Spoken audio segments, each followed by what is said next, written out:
नमस्कार. 21व्या दिवसामध्ये तुमचे सहर्ष स्वागत. पाठीमागील दिवसांमध्ये आपण स्मरणशक्ती याबद्दल सविस्तर चर्चा केलेली आहे. स्मरणशक्ती म्हणजे काय? स्मरणशक्तीचा विकास कसा करायचा? स्मरणशक्तीचे प्रकार कोणते आहेत? सोबतच स्मरणशक्तीचे नियम कोणते आहेत? की ज्या नियमांचा वापर करून आपण कोणतीही गोष्ट सहजपणे लक्षात ठेवू शकतो. ज्या नियमांचा वापर करून आपण स्मरणशक्तीचा अधिकाधिक चांगला वापर करू शकतो. आणि सर्वात महत्वाचं म्हणजे आपण शिकलो लिंक मेथड. लिंक मेथड ही अशी एक पद्धती आहे किंवा स्मरण तंत्र आहे की ज्याच्या वापराने आपण कित्येक शब्द, कित्येक संकल्पना सहजपणे लक्षात ठेवू शकतो. आज आपण पुढे जाऊयात. आज आपण अशा गोष्टीबद्दल बोलतोय जी गोष्ट म्हणजेच आपला अभ्यास आहे. ज्या गोष्टीशिवाय किंवा ज्या कृतीशिवाय आपला अभ्यास पूर्ण होऊच शकत नाही. आपला संपूर्ण अभ्यास त्या एका कृतीभोवती असतो किंवा ती कृतीच म्हणजे आपल्या अभ्यासाचा केंद्रबिंदू आहे असं म्हटलं तर वावगं होणार नाही. आज आपण अभ्यासतोय वाचन कौशल्य, प्रभावी वाचन कौशल्य. वाचन सर्वांना माहित आहे, आपण नेहमी करत असतो. अगदी पहिलीपासून जोपर्यंत आपण शिक्षण घेत असतो तोवर आणि करिअर मध्ये सुद्धा आपण वाचन करत असतो. या ठिकाणी वाचन कौशल्य असं म्हटलंय. निश्चितच वाचन ही एक कला आहे. वाचन हे एक कौशल्य आहे की जे तुम्ही सहजपणे विकसित करू शकता, त्यामध्ये प्रगती करू शकता.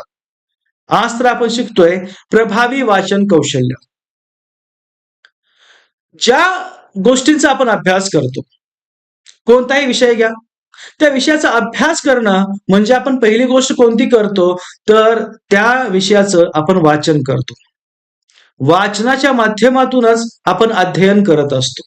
हे अध्ययन प्रभावी होण्यासाठी, हे अध्ययन चांगले होण्यासाठी तुम्ही प्रभावी वाचन करणं गरजेचं आहे. आणि म्हणून तुम्ही कसंही वाचन करण्यापेक्षा वाचन कौशल्य आत्मसात करायला पाहिजे. म्हणून आपण आज शिकतोय प्रभावी वाचन कौशल्य. सर्वात प्रथम आपण वाचनाचे प्रकार लक्षात घेऊया. वाचनाचे दोन प्रकार आहेत. एक आहे पॅसिव्ह रीडिंग. आता यामध्ये बऱ्याचदा असं होतं की आपले डोळे फक्त पुस्तकावरून फिरत असतात. म्हणजे तुमचा मेंदू त्या शब्दांशी किंवा त्या वाचनामध्ये नसतो, सक्रिय नसतो. फक्त डोळे फिरत असतात. तुम्ही अक्षर वाचत असतात पण त्याचा अर्थ बोध होत नाही. असं बऱ्याचदा घडतं. समोर टीव्ही सुरू असतो किंवा आपण काहीतरी खात पित असतो आणि आपल्यासमोर पुस्तक असतं.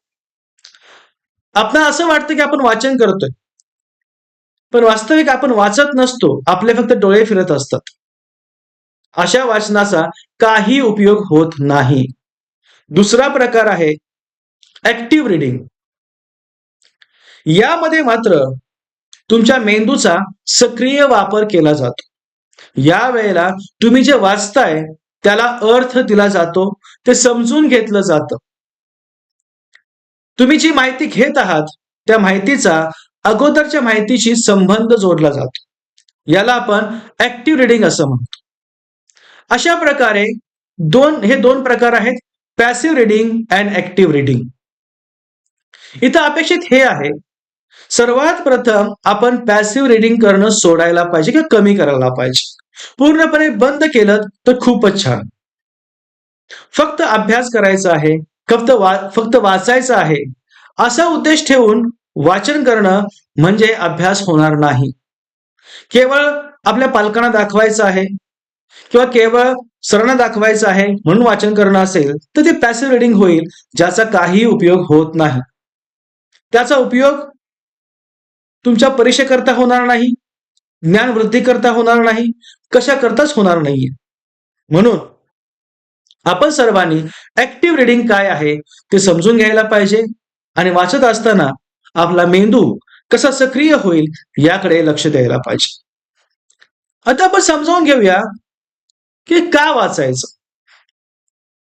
आपण जर पाहिलं तर पालक, शिक्षक, मित्र किंवा इतर मोठी मंडळी नेहमीच म्हणतात की तुम्ही वाचायला पाहिजे, खूप काही वाचायला पाहिजे, भरपूर वाचायला पाहिजे. पण का वाचायचं? वाचनाने काय होतं? बऱ्याचदा आपण वाचतो. का वाचतो? कारण तुम्हाला परीक्षेमध्ये प्रश्नांची उत्तरे लिहायची असतात. आणि मग आपल्याला असं वाटतं, की जर का मी वाचन नाही केलं, तर उत्तर लिहू शकणार नाही. वाचन केलं तर चांगले उत्तर लिहू शकतो. हे बरोबर आहे. परंतु वाचन एवढंच मर्यादित अजिबात नाही. मग का वाचायचं? तर पहिली गोष्ट आहे माहिती आणि ज्ञान संपादन करण्यासाठी. वाचन केवळ परीक्षेपुरतं अजिबात नसतं. वाचनामुळे तुम्हाला तुमच्या परिसराची, या संपूर्ण विश्वाची, तुमच्या बाहेर जे काही ज्ञान आहे, जी काही माहिती आहे, ते योग्य प्रकारे तुम्हाला कळण्यासाठी, समजण्यासाठी वाचन करणं गरजेचं आहे. जी व्यक्ती वाचन करते त्या व्यक्तीकडे प्रचंड माहिती असते. आज तर आपण एआयच्या जमान्यात राहतो. आर्टिफिशियल इंटेलिजन्स, की ज्या ठिकाणी माहिती सहज उपलब्ध होते. माहिती उपलब्ध होते, पण ती तुमच्याकडे असणं आणि त्या माहितीचा योग्य वापर करता येणं तितकंच गरजेचं आहे.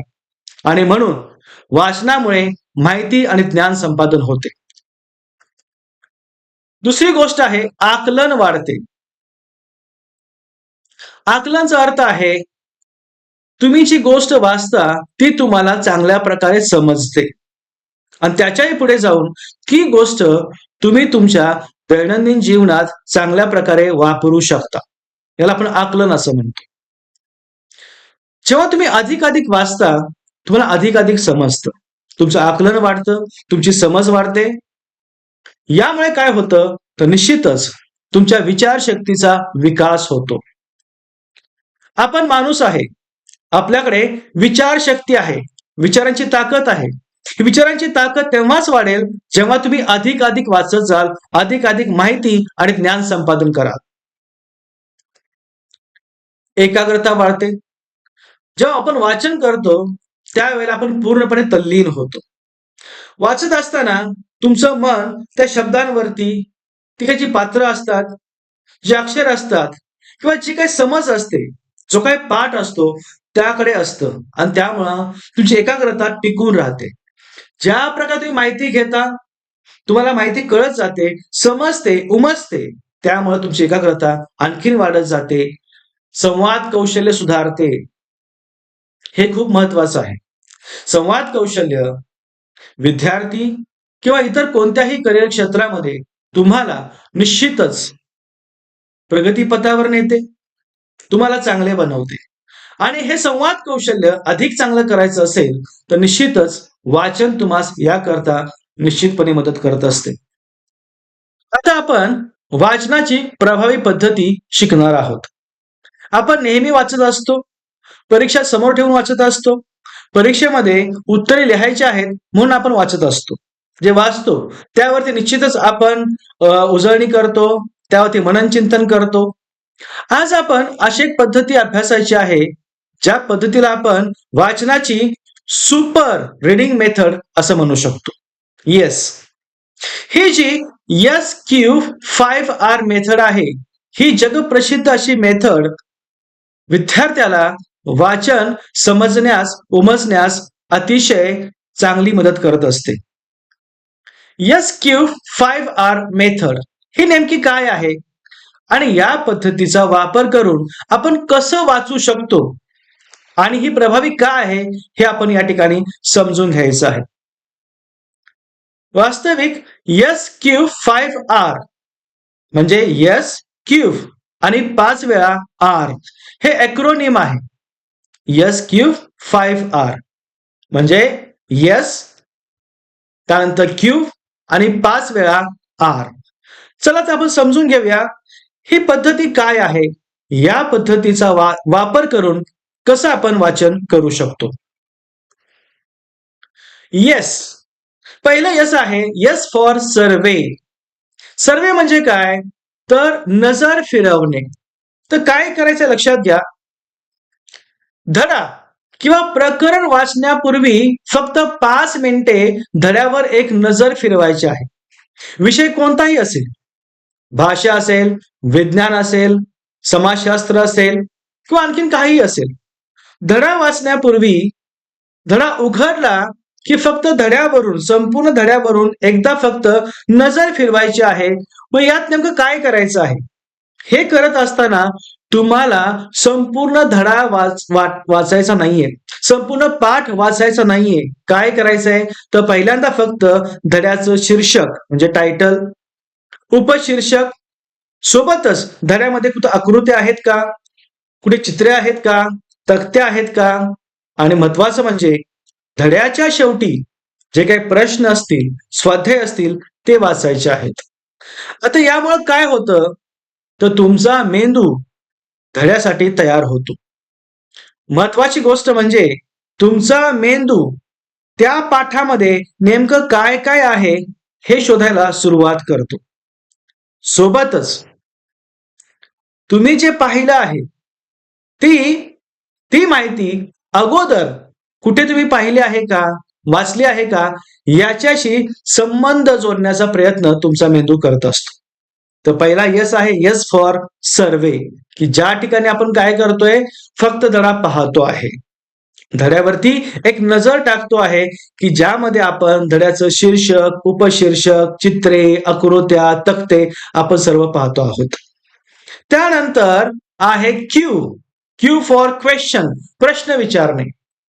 इथं काय करायचं आहे, आता तुम्ही जे प्रत्येक उपशीर्षक वाचता त्या उपशीर्षकाला प्रश्नामध्ये बदलायचं आहे. उदाहरण लक्षात घ्या, समजा उपशीर्षक आहे प्रकाश संश्लेषण प्रक्रिया, तो लगेचच त्या उपशीर्षकाला प्रश्न विचारायचा, त्यावरती प्रश्न तयार करायचा की प्रकाश संश्लेषण प्रक्रिया म्हणजे काय आणि ती कशी होते. आता यामुळे काय होत आहे, तर आता तुमचं वाचन सक्रिय झालेलं आहे. तुम्ही आता फक्त वाचत नाही, तर त्यामध्ये प्रश्नांची उत्तरे शोधत आहात. पहिल्या प्रथम आपण काय केलं, सर्वे केला. आपण शीर्षक, उपशीर्षक, आकृत्या, तक्ते सर्व काही पाहिलं. आता आपण काय करतोय, तर आता आपण त्याला प्रश्न विचारतोय. त्यानंतर रीड. आता या टप्प्यावरती तुम्हाला काय करायचंय, तो संपूर्ण धडा शांतपणे वाचायचा आहे. इथं आपण काय करतोय, तर अगोदर आपण जे स्वाध्याय जे पाहिला होता, धड्याच्या शेवटी आपण जे प्रश्न पाहिले होते, सोबतच आपण जे काही प्रश्न तयार केले होते, ते प्रश्न समोर ठेवून त्यांची उत्तरे शोधण्याच्या दृष्टिकोनातून आपण ते वाचायचं आहे. मग हे वाचताना तुम्ही काय करता, जे तुम्हाला महत्वाचं वाटतं त्या ओळींना, त्या काही संकल्पना असतील त्यांना तुम्ही काय करा, हायलायटरचा वापर करून ते हायलाइट करायचंय, अधोरेखित करायचं आहे. या ठिकाणी संपूर्ण धडा, संपूर्ण पॅराग्राफ अंडरलाईन करायचा नाहीये, तर फक्त आणि फक्त तुम्हाला काय करायचं आहे, जे महत्वाचं वाटतं त्यांना अंडरलाईन करायचं आहे. यामुळे काय होत आहे, तुमचा वाचनाचा वेग वाढतो आहे आणि आकलन वाढत आहे, तुम्हाला समजत आहे. त्यानंतर रेकॉर्ड. आता काय करायचंय, या टप्प्यावरती जे तुम्ही वाचलं आहे, जे तुम्हाला आठवत आहे, ते लगेच काय करायचंय, तुमच्या वहीत त्याची नोंद करायची आहे. मग या ठिकाणी आपण ओळीच्या ओळी लिहित नाही, तर काय करतो, तर आपण काही चार्ट्स बनवतो. मग ट्री चार्ट असेल, माइंड मॅप असेल, फ्लो चार्ट असेल, किंवा काही आकृत्या आपण त्या ठिकाणी बनवतो आणि जे तुम्हाला समजलं आहे त्याची नोंद आपण त्या वहीमध्ये करतो. याचा फायदा काय होतो, तर अल्पकालीन स्मरणशक्तीतून दीर्घकालीन स्मरणशक्तीमध्ये ही माहिती ट्रान्सफर केली जाते. तुम्ही जे काय वाचलं होतं ते सुरुवातीला अल्पकालीन होतं, आता ते लॉंग टर्म मध्ये जात आहे. त्यानंतर आहे रिसाइट. रिसाइट म्हणजे काय बरं, तर मोठ्याने वाचन करायचंय, मोठ्याने बोलायचं आहे. तुम्ही जे वाचलेलं आहे किंवा तुम्ही जे काही नोट्स बनवले असतील, ते आता आपण पाहिलं शेवटच्या आर मध्ये, रेकॉर्ड मध्ये, पुस्तक बंद करायचं आणि ते आठवायचं आहे आणि मोठ्याने बोलायचं आहे.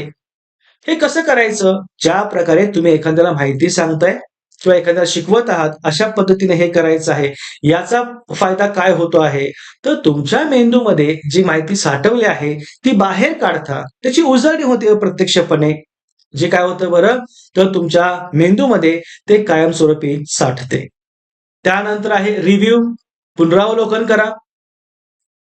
वाचन झाल्यानंतर तुम्ही जो काही पाठ वाचला असेल, धडा वाचला असेल कोणत्याही विषयाचा, 24 तासाच्या अगोदर, पहिल्या वाचनानंतर 24 तासापर्यंत काय करायचंय?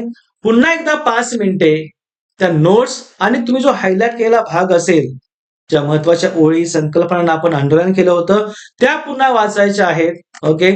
त्यामुळे हे काय होतं? यातून रिव्हिजन होतं आणि तुमची स्मरणशक्ती अधिक चांगली होते. तो पाठ, तो धडा तुमच्या लक्षामध्ये अधिक चांगला राहतो. आणि त्यानंतर आहे रिफ्लेक्ट. रिफ्लेक्ट म्हणजे काय? तर तुम्ही जे वाचलंय ती सर्व माहिती तुमच्या जीवनामध्ये इतर विषयांमध्ये कुठे वापरता येईल का, याचा विचार करायचा आहे. मग काय होतं? यामुळे तुमची माहिती केवळ पुस्तकी राहत नाही, तर ती तुमच्या जीवनाचा भाग बनते आणि अशा पद्धतीनं माहितीचं ज्ञानामध्ये रूपांतर होतं. अशा पद्धतीनं पहिली गोष्ट आहे, सर्वे करा. एकदा नजर फिरवा, काय आहे, कसं आहे, त्याला प्रश्न विचारा. पुन्हा संपूर्ण वाचन करा. त्यानंतर नोंदणी करायची आहे. मोठ्याने वाचा. जे काही तुम्ही नोंदणी केली असेल, नोट्स केले असतील, मोठ्याने बोलायचं आहे आणि पुनरावलोकन करायचं आहे आणि मनन करायचं आहे. त्यावरती विचार करायचा आहे आणि ती जी माहिती आपण घेतली आहे, तिचा संबंध इतर कोणत्या विषयाशी आहे का? तुमच्या जीवनामध्ये ती कशी वापरू शकता, याचा विचार करायचा आहे. यावरती चिंतन, मनन करायचं आहे. ही आहे आपली SQ5R. Survey, question, read, record, recite, review आणि रिफ्लेक्ट. या माध्यमातून निश्चितपणे तुम्ही आपलं वाचन प्रभावी करू शकता. विषय कोणताही असू द्या, पाठ कितीही अवघड असू द्या, तो पाठ सोपा करण्याचं, तो विषय सोपा करण्याचं हे एक प्रभावी तंत्र आहे. आणि जेव्हा तुम्ही हे फॉलो करता, हे तंत्र वापरता, तर तुम्ही केवळ वाचक नाही, तर ज्ञानशोधक बनाल. हे लक्षात घ्या. आतापर्यंत आपण केवळ वाचत होतो, परीक्षेमध्ये लिहित होतो, जे आठवेल ते लिहित होतो. परंतु या ठिकाणी आपण अशा पद्धतीने वाचतोय की ज्यामुळं तुम्ही ज्ञानशोधक बनणार आहात. आजचा सराव लक्षात घ्या. आजचा सराव आहे तुमच्या अभ्यासातील कोणत्याही विषयातील एक धडा, प्रकरण निवडा आणि SQ5R या पद्धतीचा अवलंब करून ते प्रकरण अभ्यासायचं आहे, तो पाठ अभ्यासायचा आहे, तो पाठ वाचायचा आहे. या पद्धतीनं तुम्ही वाचलात, या पद्धतीचा नेहमी सराव केलात, तर निश्चितपणे तुमचं वाचन प्रभावी होईल, ते फलदायी होईल. त्यामुळं निश्चितपणे परीक्षेमध्ये कोणताही प्रश्न येईल, तो आपण सहजपणे त्याचं उत्तर लिहू शकतो. हा सराव निश्चित करा. आज आपण थांबतो या ठिकाणी. पुन्हा उद्या भेटूया. नवीन माहिती, नवीन ज्ञान. धन्यवाद.